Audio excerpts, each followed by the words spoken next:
विधानसभेची निवडणूक येणाऱ्या 8 दिवसामध्ये त्याचं मतदान होणार आहे। नगर शहरामध्ये प्रचार चालू असताना मी महाविकास आघाडीचा उमेदवार आणि समोरचे जे विद्यमान आमदार आहेत किंवा जे पण उमेदवार माझ्या विरोधी आहेत, मी त्यांना आणि त्यांच्या कार्यकर्त्यांना सांगू इच्छितो, तुम्ही जेवढ्या धमक्या देत आहेत, जेवढी दडपशाही करत आहेत, प्रत्येक धमकीला, प्रत्येक दडपशाहीला तुमचं 1,000 मत मला मिळणार आहे। तुम्ही जितकी दडपशाही करणार, हुकुमशाही करणार, हे सगळ्या संपूर्ण नगर शहराला नाही तर समस्त नगर जिल्ह्याला माहिती आहे। आपण आपल्या कार्यातून तर निष्क्रिय आहातच, पण निश्चित प्रकारे याच्यामध्ये तुम्ही दाखवून देताय तुमच्या पायाखालची वाळू।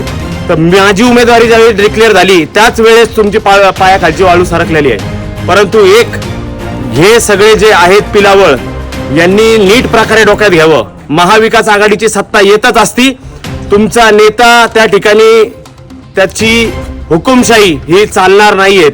तुम्ही पण अडचणी देतात सत्ता आमच्याकडे आल्यानंतर, कारण आम्ही सत्तेचा गैरवापर करणार नाही, परंतु तुमची जी झुंडशाही गुंडशाही आहे, तुम्हाला तुमचे उंदरांचे जसे बिळात पडावं लागतं तशी तुमच्यावर वेळ येईल।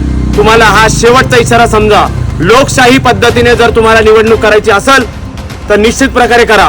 ही निवडणूक नुसती निवडणूक माझ्यासाठी नाही, मी लढाई स्वीकारलेली आहे आणि माझ्यासोबत जन्मत आहे, माझ्यासोबत अंतःकरणापासून लोकांचा आशीर्वाद आहे।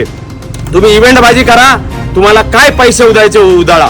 तुमचा नेता हा राजा असेल, परंतु मी योद्धा आहे आणि कुठल्याही परिस्थितीला त्या ठिकाणी सामोरं जाऊन तुम्हाला ही निवडणूक तुमच्या विरुद्ध लढणार म्हणजे लढणार। रामकृष्ण।